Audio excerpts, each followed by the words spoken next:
Hey guys, welcome back to my channel. And I hope कि अब तो आपकी स्टडीज़ स्टार्ट हो गई होंगी, अगर कोई नहीं कर रहा है तो भी, क्योंकि अब बहुत ही कम टाइम बचा है हमारे पास। एंड जैसे अभी स्पेकुलेशंस चल रहे थे कि अप्रैल के फर्स्ट वीक में ही जो एग्ज़ाम हो जाएगा, यही सारी बातें थी। उसके बाद अभी कुछ दिनों से चल रहा है कि अप्रैल में नहीं हो पाएगा, कुछ टाइम और डिले होगा। हमें इन सब चीज़ों पे ध्यान देने की ज़रूरत नहीं है। अगर अप्रैल में नहीं भी होता है तो भी हमें अपनी पोजीशन यहाँ पे इस समय आंकने की ज़रूरत है कि हम कहाँ पे स्टैंड कर रहे हैं। एंड चाहे पेपर जैसे जिस तरीके से चल रहा है तो डेफिनेटली फर्स्ट वीक में तो इम्पॉसिबल है अब पेपर होना अप्रैल के। लेकिन अगर मैं कहती हूँ कि 10 अप्रैल के बाद भी होता है तो क्या हम उस पोजीशन में हैं कि हम श्योर हो सकें और इतना कॉन्फिडेंट हो सके उस एग्ज़ाम को लेकर, प्री को लेकर एटलीस्ट कि हाँ ठीक है हमारा क्वालिफाई होने वाला है। इन सब चीज़ों का जो है वो सोचना हमारी जिम्मेदारी है और उसी के तरीके से काम करना हमें आगे की अपनी जो है स्ट्रेटजी बनानी पड़ेगी। एंड क्योंकि आज संडे था इसलिए मुझे टाइम भी मिल गया वीडियो बनाने का। एंड मोस्ट इम्पॉर्टेंट जो बात है वो ये कि अब जो आने वाला वीक है वो होली वाला वीक है। एंड मोस्टली उसमें जो है वो छुट्टियां हैं। एंड हर ऐसे कैंडिडेट जो बाहर रह रहे हैं अपने घर से, वो डेफिनेटली ऐसे त्यौहार में ही बाहर जा पाते हैं। मैं भी बाहर रहती हूँ क्योंकि अपने घर के, तो डेफिनेटली होली के टाइम पे मुझे भी घर जाना होगा। एंड क्योंकि वही है, जैसे होली का मैंने बताया कि आप जैसे अब घर में हो, या अगर मैं जैसे ट्रैवल करके जाऊंगी, या जिसका जो अगर कोई लोकल भी रह रहा होगा, तो फिर बस वही हो जाता है कि होली के टाइम पे हम कितनी भी कोशिश कर लें, लेकिन मेहमानों का आना जाना और एक कहीं ना कहीं माहौल भी होना रहता है। खुद भी लोगों को देख देख कर अपन भी थोड़ा सा लगता है कि हाँ चलो ठीक है, थोड़ा सा रिलैक्स कर लेते हैं। ऐसे तमाम चीज़ें जो है वो होती हैं एंड होने वाली हैं हमारे साथ भी।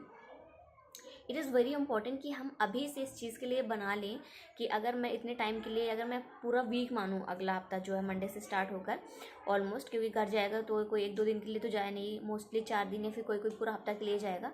तो ये जो सारी चीज़ें हैं ये हम किस तरीके से मैनेज करें उस टाइम पे, क्योंकि ऑफकोर्स त्यौहार भी ज़रूरी है। एंड जो लोग बाहर रहते हैं उनके लिए तो ऐसे बहुत कम मौके आते हैं जब वो अपनी फैमिली के पास रह पाते हैं एंड इतने टाइम के लिए रह पाते हैं। तो ये सारी चीज़ें भी ज़रूरी है, लेकिन सिर्फ पूरा का पूरा हफ्ता घर पे या ऐसे बैठ के इस तरीके से तो हम लोग नहीं अपना गुजार सकते हैं, क्योंकि अपना एग्ज़ाम भी है। आई थिंक ऐसे कुछ पॉइंट्स हमें बनाने पड़ेंगे अपने लिए, जो कि हम वो सारी चीज़ें भी कर लें एंड अपनी पढ़ाई भी कहीं ना कहीं बहुत ज़्यादा हैम्पर नहीं हो। कुछ इस तरीके की चीज़ें जो जिसपे कम टाइम में भी हम कर सकते हैं। जैसे अगर मैं अपनी पर्सनली बात करूँ, जो मैंने अपने लिए सोचा है, तो मैंने ये सोचा है कि उस टाइम पे मैं कहीं ना कहीं अपना करंट अफेयर जो है वो रिवाइज़ कर सकती हूँ। क्योंकि ठीक है, अगर मैं सेट नहीं लगा पाऊँगी उन दिनों पे, क्योंकि उसके लिए काफ़ी कंसंट्रेशन चाहिए, या इस तरह की चीज़ें अगर नहीं लग पाती हैं मान लीजिए, आई थिंक करंट अफेयर एक ऐसा चीज़ है। और मैं कहती हूँ आप नया भी मत पढ़िए उस टाइम पे, कि आप अगर नहीं रिटेन कर पाएंगे कि नया ही आप उसको भी मत करिए, क्योंकि नया पढ़ेंगे उसके नोट्स बनाने के लिए आप क्या कॉपी किताब तो लेके जाएंगे नहीं, ये सारी चीज़ें हैं। बट जो पढ़ा हुआ है अगर हम उसको ही रिवाइज करने का एक टारगेट बना के चले तो भी बहुत ज़्यादा बेनिफिट होगा।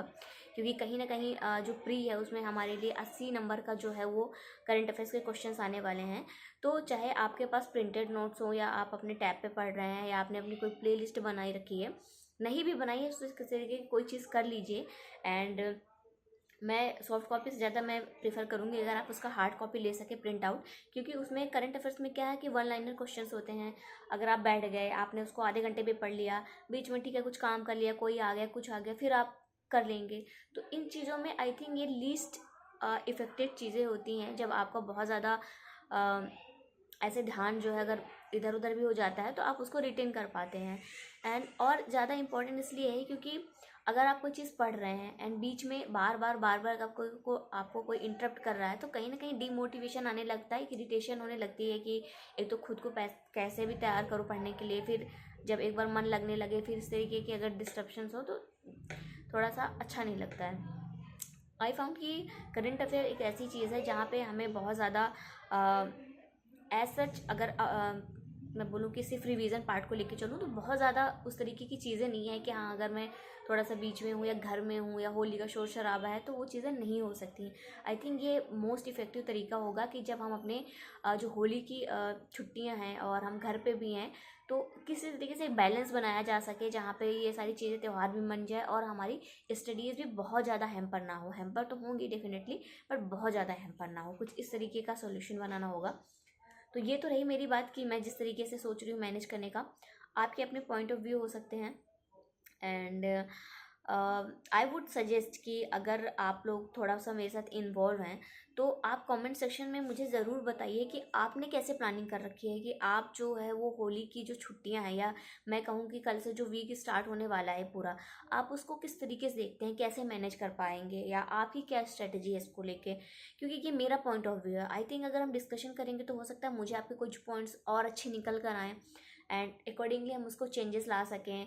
और क्योंकि ये जो प्लेटफॉर्म है ये सिर्फ इसलिए नहीं है कि मैं ही अपनी बात रखूं, आई ऑल्सो वॉन्ट कि आप लोग भी मुझे इनपुट्स दीजिए एंड एक डिस्कशन हो सके। हाँ, मैं बहुत ज़्यादा डिस्कशन या रिप्लाई नहीं कर पाती हूँ क्योंकि आप जैसा वही मैंने बताया कि मुझे टाइम की बहुत ज़्यादा कमी है, लिमिटेशंस हैं, ऑफिस भी देखना होता है, फिर उसके बाद टाइम निकाल के ये सब करना पड़ता है। तो ठीक है, इतना इंटरेक्शन नहीं हो पाए, बट कुछ कुछ चीज़ें तो डेफिनेटली हो सकें पढ़ाई से जुड़ी। जैसे कि यही है कि एक बहुत बड़ा 7 दिन 6 दिन 5 दिन का भी अगर आप माने तो 5 दिन का एक टाइम जो है काफ़ी लंबा होता है।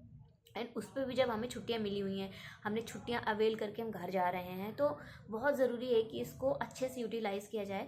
तो I will definitely request you all कि आप अपने फीडबैक ज़रूर दीजिए कमेंट सेक्शन में, और मुझे प्लीज़ बताइए कि आप इस हफ्ते की कैसे प्लानिंग कर रहे हैं और कैसे इसको इफ़ेक्टिव वे में हम यूज़ कर सकते हैं, सो दैट जो हमारा प्री का एग्ज़ाम होने वाला है, क्योंकि कहीं ना कहीं अब जो फोकस है वो हमें प्री पे रखना पड़ेगा। ऑल्दो हमें जितना टाइम मिल गया उस पर ही मेंस की तैयारी कर सकते थे, अब साथ साथ में प्री और मेंस को लेकर चलना थोड़ा सा कठिन है। सो आई थिंक प्री पे फोकस कर लेना चाहिए, और करंट अफेयर्स वगैरह जो पार्ट है वो कहीं ना कहीं हमें मेंस में भी काम आने वाला है। सो ऐसा कुछ नहीं है। मैं अपनी अगर पर्सनली बताऊं तो अब मैं जो हूँ वो सिर्फ और सिर्फ प्री में ही कंसंट्रेट करने वाली हूँ, क्योंकि मेरी थोड़ी मैथ्स भी वीक है जैसे मैंने आपको बताया था, एंड काफ़ी चीज़ें हैं जो अभी वर्कआउट करने के लिए बची हुई हैं। सो और करंट अफेयर्स भी अपने आप में एक बहुत बड़ा जो है वो पोर्शन रखता है।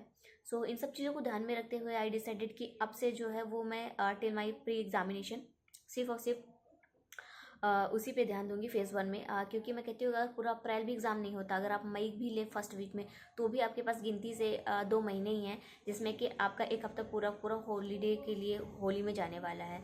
सो आई थिंक टाइम आ गया है जब प्री के लिए हम लोग अच्छे से फोकस रूप में तैयारी करें। एंड इसी तरीके से धीरे धीरे आई थिंक छोटे छोटे स्टेप्स लेकर ही हो पाएगा। अगर कहें देखें तो ठीक है, 2 महीने बहुत ज़्यादा टाइम नहीं होता है, लेकिन अगर हम ऐसा तो नहीं कि आज से पढ़ना स्टार्ट किया है, हम लोग भी काफ़ी टाइम से जुड़े हुए हैं, या थोड़ा बहुत, मैं नहीं कहती कि बहुत ज़्यादा डेडिकेटेड थी, जिस तरीके का शेड्यूल बना वो डेली फॉलो होगा, बट आई थिंक अगर वीक में 3 दिन भी हम अच्छे से पढ़ रहे हैं तो आई थिंक इट्स ओके। और टाइम आ गया है कि बहुत ज़्यादा मल्टीपल रिवीजन किए जाए, बार बार चीज़ों को रिवाइज़ किया जाए, क्योंकि हम जितना भी मर्जी पढ़ लें, लेकिन अगर जब तक हम रिवीजन नहीं करेंगे वहाँ पे हमसे कुछ भी नहीं बनने वाला है। सारे ऑप्शन एक जैसे लगते हैं, सारे क्वेश्चन एक जैसे लगते हैं। सो यही चीज़ें मैं आपसे डिस्कस करना चाहती थी।